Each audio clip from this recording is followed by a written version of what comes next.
I'm not the kind of person who believes in ghost stories. I work in IT, somewhere in the city. Logic, deadlines, coffee-fueled nights. City life gets tiring sometimes. So every now and then I visit my mother's side of the family in the village just to breathe a little slower. It's a quiet place, dirt roads, mustard fields, the sound of someone sweeping before sunrise. I like the peace there.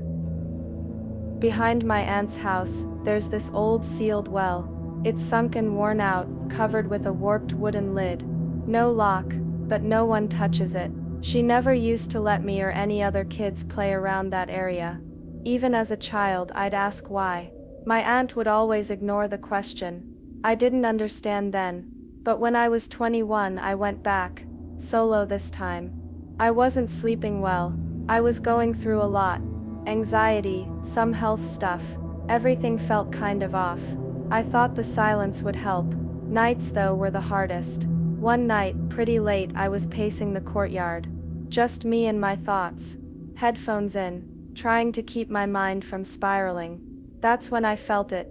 This odd stillness, like the air had sunk. I took the headphones out, and I heard it. A whisper, faint, from the back of the house, from the well. At first I thought I was hallucinating.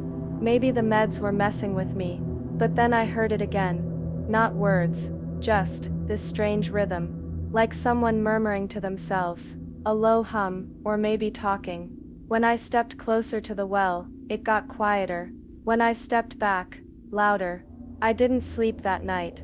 The next morning I told my cousin, half expecting him to laugh it off. But he didn't. He just looked at me and said, "You heard her too." Then he told me something I wish I hadn't heard. Years ago, no one remembers exactly when, maybe the late 90s, a woman in our extended family got married into a home just a few streets away. Her name was Mira. She was young, barely 20, married off too soon. She wasn't lucky. Her in-laws were difficult. There were whispers of control, cruelty.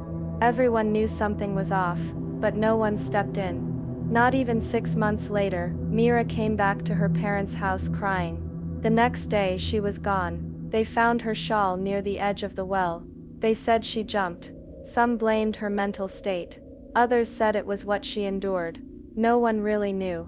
The whole thing was hushed up. No note, no warning. Her family sealed the well, not to preserve it, but to bury the shame. Since then, almost every night, someone hears her voice. It doesn't say anything, it just lingers. And it's not just one story. A rickshaw driver once swore he saw a woman crouched by the well, head bowed, like she was crying. When he called out, no one replied. He stepped closer. The crying turned into laughter. He left without looking back. Another time, a delivery boy saw a woman standing by the well, long hair, back facing him, still, unmoving. He didn't call out, because something in him knew, that wasn't a person. Didn't feel like human. Since that night, I don't go near the back of the house when I visit. The well's still there, covered, cracked at the edges, like it's waiting for something to lift the lid. I keep my windows shut, even when it's hot, even when I'm not alone. Because once, just once, I thought I heard the whisper again. Right outside my porch, trying to get my attention. And I've taught myself to ignore it. Because the moment I don't, I know I might invite something in. And sometimes, ignorance really is bliss.